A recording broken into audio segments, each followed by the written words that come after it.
বিস্ফোরা যখন ড্রেন, অদ্ভুত হলেও কথাটা সত্য। আসলে বিস্ফোরায় রূপান্তরিত হয়েছে গোবিন্দগঞ্জের মহিমাগঞ্জ রোডের ড্রেনগুলো, বিশেষত টিএনটি মোড় এলাকায়। আপনারা দেখছেন রাস্তায় সংস্কারের কাজ চলছে। এখানে অদ্ভুত রকমের ড্রেনটা করা হয়েছে, যেখানে পানি নিষ্কাশনের ব্যবস্থা কম, মানে রাস্তার পানি ড্রেনে ঢোকে না। সাথে আপনারা ড্রেনটাও দেখতে পাচ্ছেন, যে জায়গাটাতে কাজ চলছে এই জায়গাটায় হরদমই পানি লেগে থাকে। এই জায়গার পানিটা কোনোভাবেই ড্রেনে যায় না।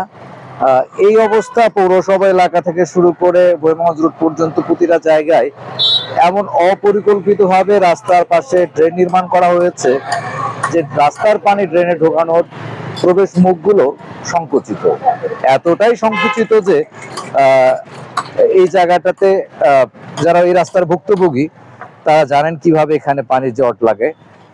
সেটা শুষ্ক মৌসুম হোক, বর্ষা মৌসুম হোক, সব মৌসুমেই রাস্তার পানি আসলে ড্রেনের ভিতরে যায় না। আপনার ড্রেনটার কাজ চলে এখানে, যখন মাঝে মধ্যেই এই টিএনটি মোড় এলাকায় পিকেটিং এর কাজ করা হয়, রাস্তা সংস্কারের কাজ করা হয়, বর্তমানে সলিড করা হচ্ছে, সম্ভবত আপনার ঢালাই করে দেওয়ার ব্যবস্থা নেওয়া হয়েছে। তো উন্নয়ন আমাদের আসলে অধিকার, উন্নয়নটা হতে হবে এমন যাতে সুষম হয়, বন্টিত হয় এবং উন্নয়নের বিড়ম্বনা যাতে কম হয়। তো আপনারা দেখছেন, আমি ড্রেনটাও দেখাচ্ছি, এখনো রাস্তায় কাজ হচ্ছে, কত উঁচা ড্রেন, কিন্তু পানি প্রবেশের মুখটা খুব সংকীর্ণ। উন্নয়ন বিড়ম্বনা, আশা রাখছি এবার হয়তো কাজ হবে।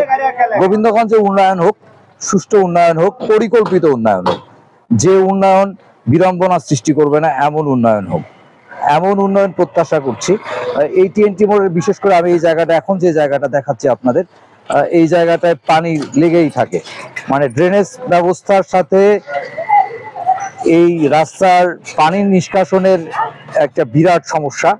আপনাদের খেয়াল করে দেখবেন, আমি দেখানোর চেষ্টা করছি, এখানে প্রবেশ মুখ থাকে, এই জায়গাটাতে পানি নামেই না। তো বর্তমানে যে সংস্কার কার্যক্রম চলছে, আশা রাখছি এরপরে হয়তো এই পানি নিষ্কাশনের সমস্যাটা থাকবে না। ধন্যবাদ সবাইকে।